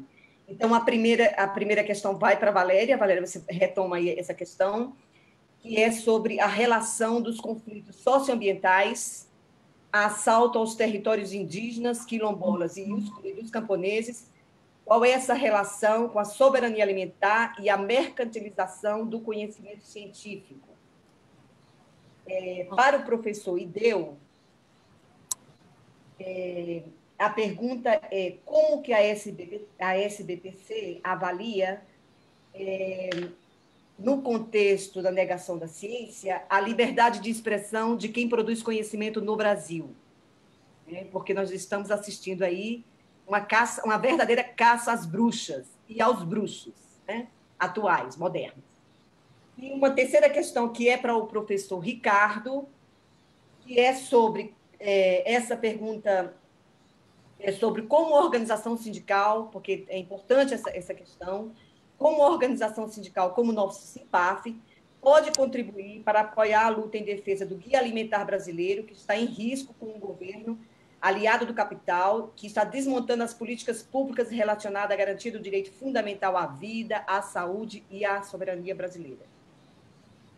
E aí, professor Ricardo, eu vou colar aqui com um outro questionamento aqui de uma companheira, que é sobre como as instituições públicas de ciência e tecnologia podem abrir espaço para as pesquisas com os povos que são excluídos, indígenas, quilombolas, camponeses, como que as instituições e o próprio sindicalismo podem se unir para fazer essa frente.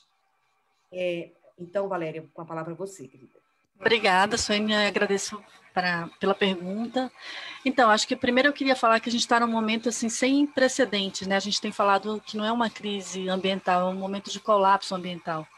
A gente tem que fazer mudanças urgentes assim, para o próximo segundo, né? Então, acho que o primeiro apelo que eu quero fazer é que tem a ver com a pergunta, né? Assim como os trabalhadores que começaram a fazer greves, né, e foram criminalizados, assassinados, porque representavam um obstáculo para o lucro, né, um obstáculo ao capital, povos indígenas, povos e comunidades tradicionais, eles também representam um obstáculo, porque eles estão nos territórios, né, esses territórios que estão cada vez mais ameaçados ou violados por grandes corporações. Então, são vítimas de gravíssimas violações de direito, e as lutas sociais desses povos ou são contidas com a gestão da criminalização ou da violência. Então, isso é muito importante colocar. A gente recentemente fez um trabalho que a gente tem chamado de enunciados jurídicos, que é para dizer como que a gente interpreta o direito, né? E a partir daí a gente tentar influenciar o judiciário, que tem tido um papel aí muitas vezes de violação de direitos humanos. E a gente escreveu, junto com movimentos sociais e representantes de povos e comunidades tradicionais, povos indígenas, um enunciado sobre a importância que tem o território para a identidade cultural desses povos, a importância que tem o território para que eles possam e consigam se alimentar de acordo com a cultura deles, e mais do que isso também, como que essa identidade cultural é completamente discriminada. A gente trabalha com o povo Guarani, Kaiowá, ali, o nível de discriminação que esse povo sofre, quem acompanha, é impressionante, assim, é muito impressionante, como a existência desse povo é simplesmente uma agressão, porque não se enquadra nessa lógica, né? Talvez se eles estivessem unidos nessa lógica de empresa, para ganhar dinheiro da terra, talvez sofresse um pouco menos de discriminação, né? Então, acho que tem uma relação muito direta e a gente não vai conseguir transformar os sistemas alimentares sem apoiar essa produção de povos indígenas, povos e comunidades tradicionais, quilombolas, da agricultura familiar e da agroecologia. Então, são agentes super importantes, são atores super importantes para uma transformação que já está passando na hora de acontecer. Então, são sujeitos que merecem todo o respeito aos direitos que têm e a existência deles é muito importante para todos nós. Obrigada, Valéria. O professor Ildeu. Bem, a pergunta é fundamental, evidentemente. A questão da liberdade de expressão mais geral dos brasileiros é fundamental, né? A SPPC e muitas outras entidades participaram ativamente do processo da Constituição brasileira, em que esses valores foram ali colocados. Então, nós estamos numa defesa, nós já fomos 2 vezes, pelo menos, conversar com o presidente do Supremo sobre preocupação com a questão da liberdade de expressão, das liberdades democráticas mais amplas dos brasileiros, em particular, liberdade também de expressão na mídia, em todos os locais.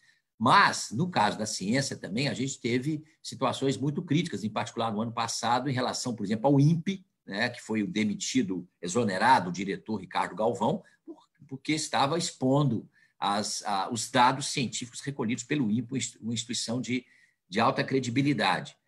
E outros fatos aconteceram ao longo desse tempo, também na Universidade Federal, em Manaus, por exemplo, pesquisadores na questão da pandemia sendo perseguidos, a questão em outras universidades como o UFMG, Santa Catarina, Ceará, em vários locais. Então, a gente tem que sempre se manifestado.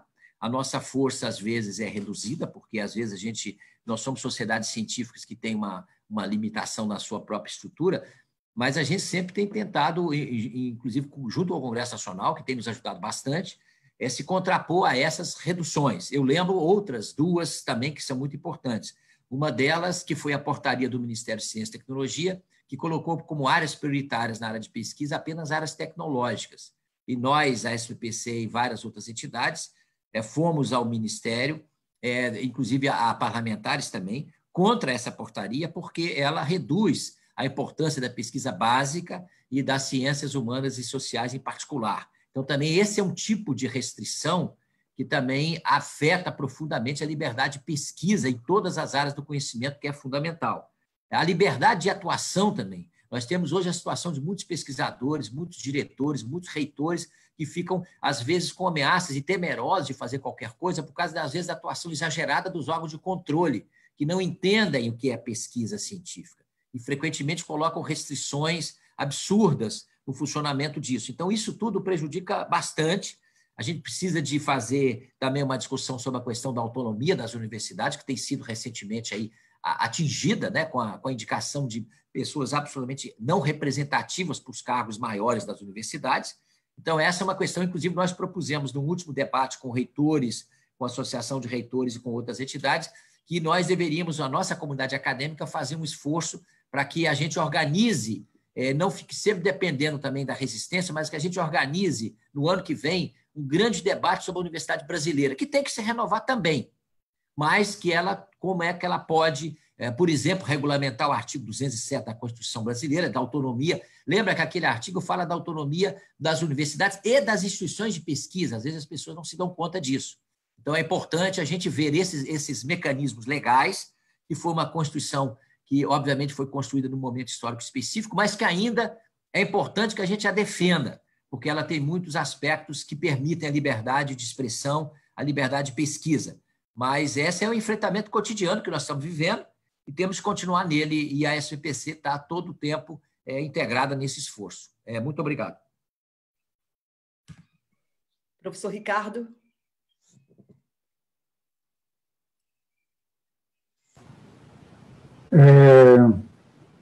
Olha, 3 pontos aí correlacionados. Um é o da ação sindical.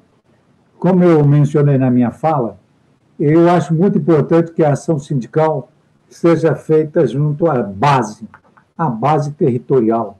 E essa base territorial seja ouvida, que os associados mantenham a fidelidade de contribuintes e colocar o seu dinheiro para render na ação sindical coletiva, no sentido de obtenção de resultados que são públicos. Então, a ação sindical, nesse momento, ela é crucial. Eu diria que o SIMPAF desempenha aí um papel crucial que deve ser enfrentar, de fato, essas várias frentes de luta que vão desde do assédio moral, do assédio organizacional, do clima de terror nas nossas organizações de pesquisa e desenvolvimento, justamente para criar uma ideia de que a técnica, o tecnicismo e o tecnocratismo deve ser a regra geral, e você deve observar isso porque a ciência é neutra e que a tecnologia já vem determinada. Então, se a gente não precisa elaborar a pesquisa e o desenvolvimento de acordo com as condições ambientais, sociais, ecológicas, econômicas do Brasil, então não precisamos fazer pesquisa, não precisamos ter essa estrutura invejável para países em desenvolvimento que nós alcançamos nos últimos 60 anos e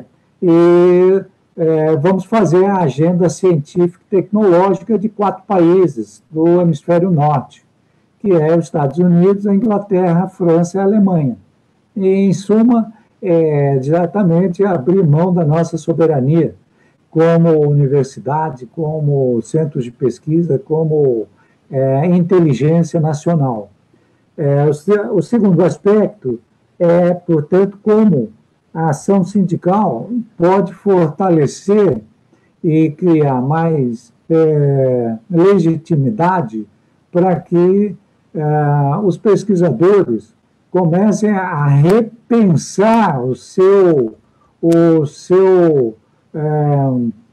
hábito, que às vezes é um hábito saudável em épocas de bonança e de riqueza, que é a gente se mirar muito nos exemplos desses países que têm uma infraestrutura de ciência e tecnologia emparelhada com o seu modelo de economia, cujo carro-chefe é a grande corporação. Hoje, no mundo, 70% da pesquisa privada são tocadas em corporações, e as corporações querem ditar a nossa tecnociência.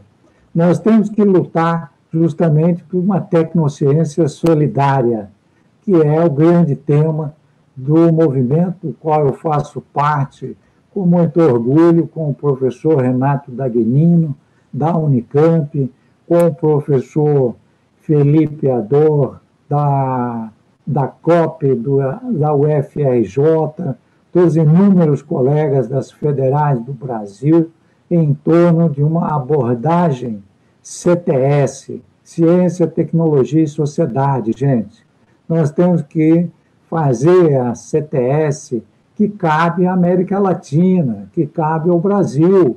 Nossos livros, nossas pesquisas, nossas publicações vocês entrarem aí na internet, agora, recentemente, o professor Renato Dagnino publicou uma obra que consolida essa crítica à ideia de tecnologia social como inovação social.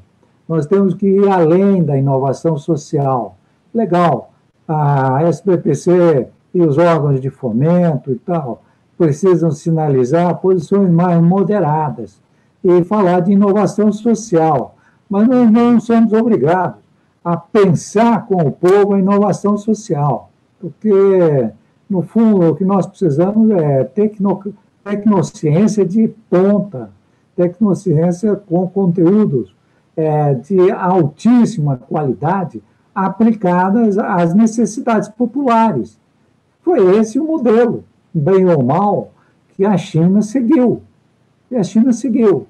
Todos os investimentos das suas corporações, que são estatais, diga-se de passagem, não é? E das universidades e centros de pesquisa, foram coligados para uma dupla veiculação, tanto para gerar produtos e serviços para competir no mercado internacional, quanto para tirar 800 milhões de chineses da pobreza. Só. Eles hoje estão, com esse programa, a reduzir a pobreza na China a praticamente uma porção de 60 milhões de pessoas que vivem nos rincões do país, vivem até em cavernas, mas que conseguiram realizar isso graças à tecnociência. De fato, não vamos ser deterministas a esse ponto, né? Mas dependemos, sim, da tecnociência para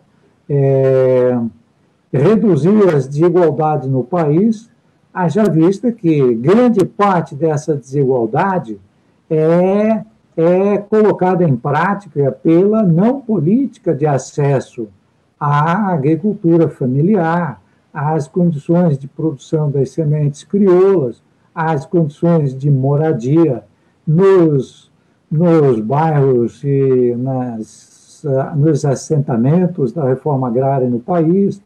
Ontem mesmo, nós tivemos em entrevista nessa pesquisa sobre um grande survey por assentado, que a gente senta com eles e passa uma tarde inteira para conhecer as condições sanitárias em que eles vivem.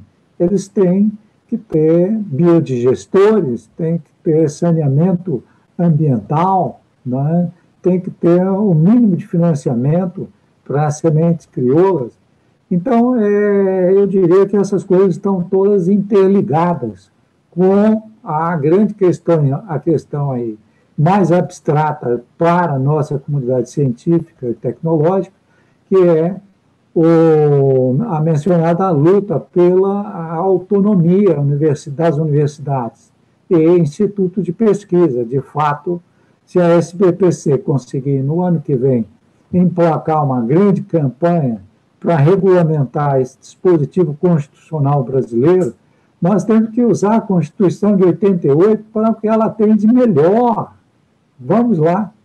Apoiadíssimo, SBPC. Obrigada, professor Ricardo, obrigada, professor Ideu, e obrigada, Valéria, pela participação. Nós temos mais perguntas aqui, mas o nosso tempo ainda está restrito. Nós vamos concluir esse bloco de questões, né? O Simpaf está de parabéns por proporcionar esse debate e os demais que virão para frente. Eu acho que é muito importante que transforme tudo isso num bacana livro aí, que a gente possa levar isso para a história, porque esse é um momento importante, histórico, que nós vivemos no país, e fortalecer tanto o Simpaf como a Sociedade Brasileira de Progresso para a Ciência, né? Somos cientistas e temos que fortalecer as nossas instituições. Obrigada, Dione, de coração, você que me chamou, me convidou para ser a moderadora desse debate, de conhecer a Valéria mais de perto, de estar junto com o professor Ricardo lá no movimento das tecnologias sociais. E é isso, eu vou passar a palavra para o Mário, que é o nosso diretor de Ciência e Tecnologia. Obrigada, Mário. Você com a fala. Obrigada, Suênia, eu gostaria que, nesse momento, de parabenizar, né, os nossos convidados, o professor Teu, o professor Ricardo, a Valéria, a própria Suênia, pela condução bastante interessante dessa mesa. Nós fizemos uma reflexão muito importante, eu acho que é esse o debate que temos que fazer, né? As organizações de ciência e tecnologia, a SBPC e o CIPAF, que está ocupando esse papel que lhe cabe efetivamente, que nós precisamos construir a ciência e tecnologia para um país mais democrático, mais justo, mais igualitário, mais fraterno, mais solidário. É esse o país que nós precisamos construir e a ciência tem esse papel. Caso contrário, não tem sentido fazer ciência para elites concentrar riqueza, renda e poder. Então, acho que nós estamos de parabéns, parabenizo a todos vocês mais uma vez. E eu acho que nós estamos construindo, né, um grande movimento, uma grande mobilização nacional para, de fato, construir um país melhor. Eu passo a palavra à nossa companheira Dione, ela vai finalizar essa mesa brilhante e ela vai falar um pouquinho sobre a nossa marcha virtual, né? Nós estamos aí copiando, viu, professor, a SPC e fazendo mobilizações virtuais. Então, a Dione vai falar um pouquinho sobre isso. E, mais uma vez, muito obrigado a vocês e parabéns a todos isso. Bom dia a todos e todas. Na verdade, a gente vai fazer um plágio, mas um plágio interessante, né? A gente aproveitou uma ideia brilhante, que foi a ideia da marcha virtual. Então, convidamos todos e todas para participar de uma manifestação virtual, agora, às 11h45. Nós vamos nos manifestar no Twitter, utilizando a hashtag Salve Embrapa, e em defesa da Embrapa pública e democrática. E também podemos fazer em defesa da ciência, né? E vamos marcar o maior número possível de parlamentares. Também vamos utilizar o aplicativo manif.app, o Manif App, e lá nós vamos criar um avatar com o slogan Salve Embrapa, ou então Embrapa Pública e Democrática, ou então vamos nos unir pela ciência. Quem tiver alguma dúvida com relação à utilização dos aplicativos, acesse o site do CIMPAF, simpaf.org.br, que lá tem todos os passos para que você consiga se manifestar com a gente. Agradecemos novamente a todos essa mesa maravilhosa. Esperamos à tarde, às 15 horas, para a conferência, a mesa 2 da região Centro-Oeste. Obrigada, gente. Obrigado a vocês. Grande abraço. Obrigado, Dione. Um abraço e obrigado a todas. Salve, sol. Obrigada, gente. Abraço e muito obrigado. Obrigada, professor Ildeu. Tchau, Dione. Obrigada, Suênia. Obrigada. Tchau, tchau. Valeu.